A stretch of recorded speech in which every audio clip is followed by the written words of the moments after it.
कोई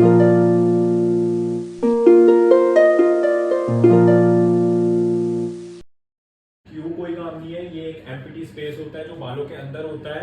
जो medulla layer होती है ये एक एम्प्टी स्पेस होता है जो बालों के अंदर में होता है। ये एयर स्पेस होता है, हवा का एक स्पेस होता है जो बाल को मोटा करता है। इन केस आपके बालों में मेडुला लेयर है तो आपका बाल थिक होगा। अगर आपके बालों में मेडुला लेयर बहुत कम है तो आपका बाल नॉर्मल होगा। अगर बिल्कुल ही नहीं है, प्रेजेंस ही नहीं है, तो बाल आपका पतला होगा। तो अगर ये होती है तो मच बेटर है, और नहीं होती है तो ऐसे सच कोई प्रॉब्लम ही नहीं है, क्योंकि इसका अदर कोई भी काम नहीं है, सिर्फ इन्हीं दो लेयर्स का जो है वो काम है। अब क्यूटिकल के ऊपर भी, क्यूटिकल की भी बहुत सारी लेयर्स आती है और कोटेक्स की भी बहुत सारी लेयर्स आती है, जिनके बारे में डीपली हम बाद में डिस्कस करेंगे कभी हेयर साइंस के चैप्टर में। अभी हम देखेंगे नॉर्मली कि जब हम केमिकल्स की बात कर रहे हैं तो हमें कहाँ पे काम करना है और क्या काम करना है। स्केल होता है इस तरह से, पीएच के अंदर में एक स्केल होता है जिसके अंदर में 7 जो होता है वो न्यूट्रल होता है। 1 से लेके 14 तक नंबर्स होते हैं इसमें पीएच में। ये मैं एक शॉर्ट में बता रहा हूँ, मैंने पहले भी ब्रीफ किया हुआ है। 1 से लेके 14 तक नंबर्स होते हैं। 7 इज न्यूट्रल, ना तो ये एसिडिक होता है और ना ही ये एल्कलाइन होता है। 1 से लेके 6.9 तक जो नंबर्स होते हैं वो होते हैं acidic, and 7 to 14 is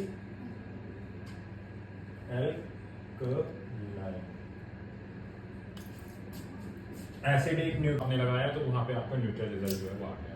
in case आप कंडीशनर को स्किप कर देते हो तो वहां पे क्या होगा, आपका कंडीशनर स्किप हो गया तो वो आपका जो बाल है वो ड्राई ही रहेगा, क्योंकि उसकी क्यूटिकल स्वेल है और वो एल्कलाइन पे ही है। आपका पीएच लेवल बालों का बढ़ चुका है, ठीक है। उसको वापस मेंटेन भी करना। अगर हम शैम्पू बहुत स्ट्रॉन्ग होती है लाइक क्लिनिक प्लस, तो उसका 9 से अबव भी हो सकता है। तो यहाँ पे हमें फिक्स नहीं पता होता किसका कितना पीएच लेवल है, बट एक एस्टिमेट पता होता है इतना होता है, ठीक है। तो यहाँ पे जैसे मैंने अभी बताया पीएच लेवल का कि किस तरह से पीएच लेवल जो था वो वर्क कर रहा है उसके अंदर में। किसी ब्रांड का आप अगर बेस शेड 4 नंबर लगाओगे किसी के बालों पे, या आपने लॉरियल का लगाया है, या बेस शेड 4 नंबर शॉर्टस्टॉप का लगाया है, या आपने स्ट्रिक्स का लगाया है या मैट्रिक्स का लगाया है, 4 नंबर की तरह ही आएगा। स्मूथनिंग क्रीम आप स्ट्रिक्स की यूज कर लो, मैट्रिक्स कर लो, लॉरियल कर लो, शॉर्टस्टॉप कर लो, सबके रिजल्ट सेम ही आते हैं।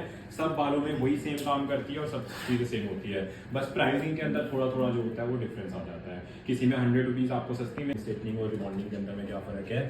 एक्चुअल के अंदर में smoothening, straightening and rebonding is same, 0% फर्क, कुछ भी नहीं है। क्या फर्क होता है, जैसे मैं आपको सिंपल एक बताता हूँ कि जैसे मान लो कि कभी 20 साल पहले आज से कभी रिबॉन्डिंग की एक सर्विस लॉन्च की गई। 20 साल पहले एक सर्विस लॉन्च की गई रिबॉन्डिंग। रिबॉन्डिंग का मतलब क्या हो गया, जो बॉन्ड्स है कोटेक्स लेयर के अंदर में होते हैं। रिलैक्सिंग का मतलब बालों को रिलैक्स कर देना, कि बाल जो है हमारा रिलैक्स हो गया एकदम, लाइक परमानेंटली नहीं होता। अब उसके अंदर में भी अलग अलग अब डेफिनेशंस होती है कि परमानेंटली नहीं होता। कभी भी आप लोग ये दिमाग में बिठा लो प्रैक्टिकली, जैसे बोलते हैं कि स्मूथनिंग में तो 70% बाल सीधा होगा, 70% होगा, रिबॉन्डिंग में 100% होगा, स्ट्रेटनिंग में 30% होगा, 50% होगा।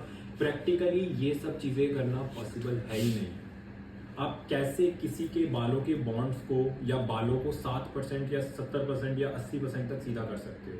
जो होगा वो परमानेंट होगा, एक जैसा होगा, एक ही रिजल्ट होगा, ठीक है। जैसे अगर मैंने किसी के बालों पे स्मूथनिंग क्रीम लगा दी, अब मुझे कैसे पता चलेगा क्रीम लगाने के बाद अच्छा अब इसका बाल तो 20% सीधा हो गया, अब इसको वॉश कर दो, वो पता ही नहीं लग सकता। बॉन्ड जो ब्रेक होता है, बॉन्ड जो टूटता है वो बराबर ही टूटता है, वो कम ज्यादा आप नहीं तोड़ सकते हो। केमिकल लगा है, केमिकल एक ही जैसा काम करेगा, वो कम ज्यादा नहीं कर सकता। तो अब ये अलग अलग नाम और अलग अलग डेफिनेशंस क्यों आती है, जैसे हम अगर ऑनलाइन भी देखेंगे कभी यूट्यूब पे या वैसे भी किसी आप